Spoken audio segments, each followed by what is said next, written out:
Bienvenue sur un duo rôliste. Un maître du jeu et un joueur, c'est tout ce qu'il faut pour se faire plaisir avec du jeu de rôle. Et un épisode très spécial puisque c'est le débriefing de notre campagne Les Encagés, édité par Les 12 Singes et magistralement écrite par Tristan Lhomme, qui nous a fait vivre de nombreuses séances. Et surtout, comme vous l'avez vu, mon comparse n'a fait qu'effleurer toutes les possibilités qu'offre cette campagne. Nous allons donc vous donner un peu notre débriefing à chaud de cette campagne, ce que nous avons vécu et ressenti. Bonne écoute. Donc voilà. Eh ben c'était super. Et voilà pour finir, Ouais. pour essayer de tenir le timing et arriver à ça. C'est génial.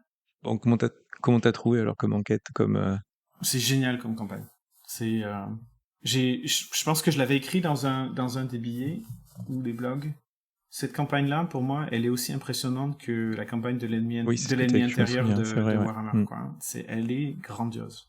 C'est et encore, j'ai un peu l'impression qu'on a éliminé des pans complets de campagne et qu'en fait, on aurait pu jouer pendant 3 ans. Et donc, il y a plein d'aides de jeu, comme elles sont numérotées, mais je sais que je les ai pas eues. Donc non, je pense que super très bien maîtrisé d'ailleurs, très bien mené, Monsieur le maître du jeu. Merci beaucoup pour ça. Grosse tension à la fin. Bon, c'est le méchant, il est parti, mais c'est pas grave.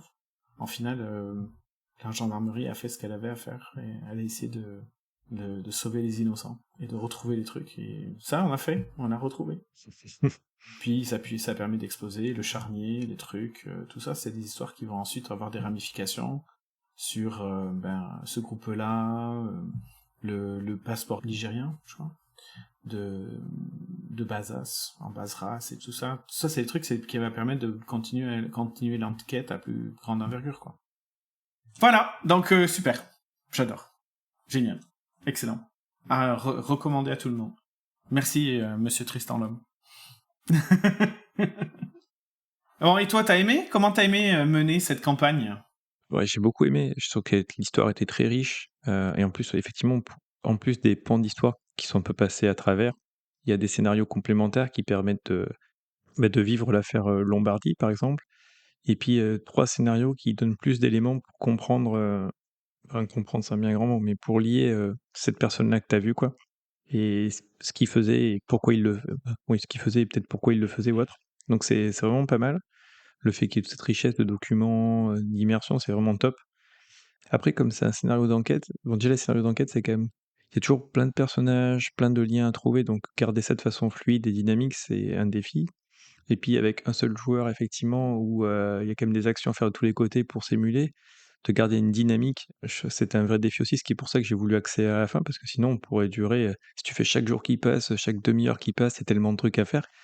Donc je savais pas quel était le bon rythme à trouver pour laisser suffisamment mon idée c'était de laisser suffisamment de temps pour t'imprégner avec les personnages, la routine, vraiment que tu crées du lien et tout ça, et puis après volontairement accélérer pour, mettre la tension et puis après, ouais, arriver à une sorte de climax. Et puisque l'idée effectivement, c'est que le jeu, tu quasiment pas dans le fantastique, quoi. C'est pas du que tu vraiment en tant que tel, quoi, Mm. et tu peux même complètement passer à la trappe de ça, quoi, et donc c'était comment faire, cet assemblage-là, quoi. Donc Moi, j'ai clairement ressenti l'accélération à partir du moment où on est arrivé à la ferme Jordi. Quand on est arrivé là, j'ai senti l'inflexion, où là, tout d'un coup, et on s'est envolé comme un jet, quoi. Hein. Ça a accéléré, et puis pour arriver à la fin. Donc c'était super, tu l'as très bien fait. et d'ailleurs, tu as les vanilles que tu avais arrêtées aussi. Et j'ai vanille que j'avais arrêté. Donc dans ceux qui sont entre guillemets «libérables» sous une certaine raison, c'est les vanniers et Ménard. Mais oui, ils vont être libérés. Je sais pas pour si c'est pour leur bien, mais de toute façon les vanilles ils ont une gamine.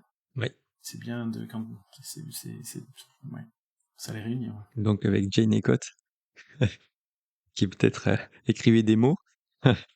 Donc non, je trouve ça super. Franchement, c'était super intéressant de faire et à la fois un truc d'enquête et de faire une campagne qui est quand même très, bah, voilà, qui est vraiment bien écrite sur plein d'éléments, quoi. Donc c'était assez intéressant. Ouais. Faut prendre des notes. Si vous un jour vous avez le plaisir de jouer cette campagne, Ah ouais, là, j'ai des pages et des pages de trucs, mais là. même en tant que joueur et joueuse, prenez des notes. Parce qu'il y a plein de noms, il y a plein de personnages, il y a plein d'événements. Et les actions qui sont lancées par les gendarmes vraiment découlent des notes. C'est-à-dire, si vous avez des notes caisses, vous vous souviendrez de tout ce qui s'est passé, vous ferez les connexions plus rapidement et tout. Mais si vous ne prenez pas de notes, C'est pas Aurore ou le Capitaine Telly en tant que détective, c'est Dory le détective. Vous avez 3 minutes de mémoire et puis au bout de 3 minutes vous avez oublié et puis vous savez plus ce que vous voulez faire, quoi. Mais génial. En plus, je suis pas étonné que c'est encore mieux s'il y a des scénarios annexes, etc., parce que je pense qu'on peut. J'aimerais bien avoir un retour des gens qui l'ont joué, pas forcément en podcast, mais chez eux ou en tout cas en jeu de rôle table. Combien de temps ils y ont passé? Ils y ont passé 1 an, 2 ans, 3 ans, parce que ça fait quoi, 2 ans qu'elle est sortie cette campagne déjà? Plus, moi, je pense maintenant, ouais. En fait, il avait été réédité, en fait, elle était sortie une première fois, après elle est rééditée. Moi, C'est la version. enfin, comme c'était en PDF, c'est quand j'ai profité de la réédition pour acheter la campagne en PDF, donc Mais ce que je disais, c'est que j'imagine l'auditeur et l'auditrice qui a acheté la campagne le jour où elle a été, où la première version est sortie et qui est toujours en train de la faire. Et là, ils sont scénario 3 de machin. c'est 2020. 2020. Ah ouais, juste, ok. 5 ans, ça fait beaucoup. Je pense pas qu'il y ait assez de matériel pour faire 5 ans. Sauf si le maître du jeu, ou la meneuse de jeu, brode et fait des trucs supplémentaires autour et machin, mais... Donc si tu joues 2 fois par an, quoi. Aussi, ouais. Bon, mais génial. Génial. Génial, génial, génial. Mais bon, l'avantage, c'est que comme il s'est enfui, je peux laisser aussi l'opportunité de faire des suites. Donc, auditeurs et auditrices, la suite est désengagée la semaine dans 2 semaines. Non, on va pas faire ça. Non. On va pas faire ça.